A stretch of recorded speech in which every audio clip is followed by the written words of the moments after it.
The trait testing is free. So anybody who needs trait testing, they can come down and make an appointment and I can give them a trait test. Or if you just need to know anything about sickle cell, you can call and I can try to get the information the best way I can. Charlene covered mostly everything in the beginning. So. Tell them where you're. I know you told them about the card and the addresses on that, but tell them physically, landmark wise, where you are. I'm located at 142 North Dartmouth Street, and the address on the card is wrong. I'm sorry about that. The numbers are right. We recently moved, so we haven't updated our card yet. But it's in the FM building, right by the police department on Dartmouth Street. 142 North Dartmouth Street. That's where we're located. And we do the walk every year with Charlene. I'll be at the walk testing and giving out sickle cell information. We partner. We do a lot of stuff. We try to help people with sickle cell disease and help spread the sickle cell disease. You know. Any questions? So when you get home, and as you're sitting around the table or the TV or wherever we seem to gather, I know that's different from household to household, or it can be. Have that conversation and ask, do you know your trait status? Do you know?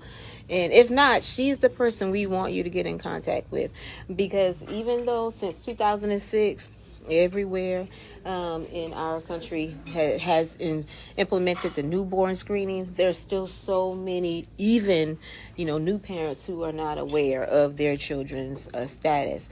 And of course, older people may not know because it wasn't mandatory in all states. So it doesn't hurt even for the older members of our family to get tested, because sometimes if they get tested and the younger people don't, then they can go, oh, wait a minute, I need to make sure they do, because maybe I have the trait and I didn't know.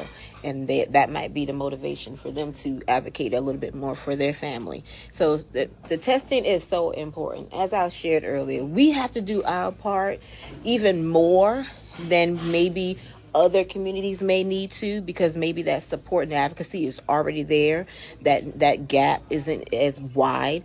But for rare diseases like sickle cell disease, there is a huge gap. So as I said, I try to do my part as a community-based organization and even as individuals to spread awareness and tell everybody to get tested. It sounds simple. And I know sometimes when things happen, we feel so removed from it because it's not me, it's not my family, it's not this, it's not that. But I always tell people, you don't know who your child is going to marry. And just like that, it could be you. It could be your family. So that's why it needs to be everybody's business. And also, we don't know who they're going to marry in regards to race, because in our country, yes, we know that sickle cell has many faces, but in our country, it does predominantly affect African Americans, right?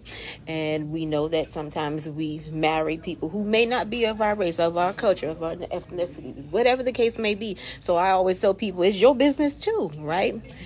Because we are a diverse group of people in a diverse country, and you just never know. So I'm going to, again, like she said, let you continue to eat, but I want to read The Monster Within Me to you all. It's a very short story, but it's another story that I like to share that touches on many elements of what sickle cell is and how it affects a warrior, because this book happens to be written by a warrior.